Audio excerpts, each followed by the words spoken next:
Ndabasuje mwese bakunzi ba Namarahab, mbifuriza umwaka mushya 2026 uzabera umwaka w'ishya n'ihirwe mwese aho twabanye 2025. Uyu munsi yongeye kubaganiriza ku nkuru y'umuhanzikazi w'umunyamerika wamaze kugera ku rutonde rwa Billionaires mu bahanzi bakomeye ku isi, uwo nta wundi no bita Beyoncé. Beyoncé akaba avuka muri Houston, Texas, aho ni muri Leta Zunze Ubumwe za Amerika. Akaba yaravutse mu mwaka w'1981 mu kwezi kwa 9 itariki enye. Ubu muri mwaka wa 2025 akaba agejeje imyaka 44. Akaba yarashakanye n'uwo bita Jay-Z, bakaba bafitanye abana batatu, babiri b'abakobwa n'umwe w'umuhungu. Imfura yabo rero ikaba ifite imyaka 13, yavutse mu 2012, akaba ari uwo bita Blue Ivy, cyangwa benshi mukunda kumubona kuko yaje no kumugira n'umubyinnyi we wihariye cyane. Beyoncé rero yaje guca agahigo, aho imwaka wa 2025 wamugendekeye neza cyane kuko yaje kugera ku rutonde rw'abahanzi batanu ba mbere b'ababilioneri ku isi. Wakwibaza impamvu rero yatumye Beyoncé nawe ajya ku rutonde rw'ababilioneri b'abahanzi bakomeye bafite amafaranga menshi ku isi. Beyoncé muri uno mwaka yaje gukora ibitaramo bitandukanye, aho yari yabyise Cowboy Carter. Ibitaramo byabaye mu bihugu 32 bitandukanye, aho bavuga yuko yakuyemo amafaranga asaga miliyoni 40 z'amadolari.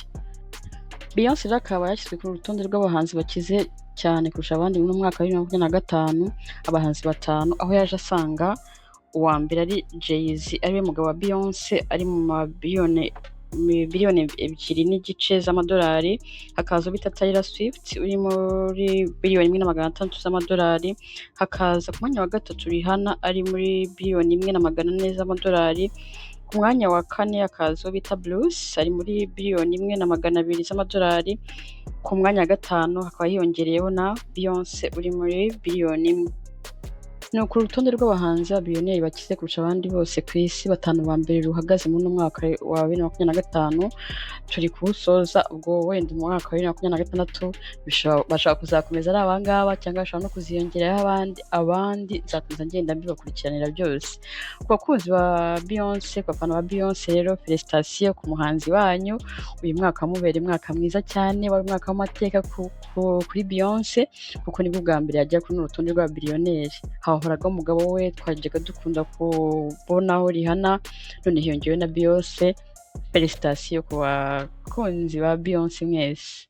Namarahab FM irabifuriza umwaka mushya muhire. Ni ukuri mwarakoze abanye nanjye muri umwaka ushize, mukomeze kugira umwaka mushya muhire, umwaka uzabere umwaka w'ishya n'ihirwe, kandi mutangire neza munazanawurangize neza.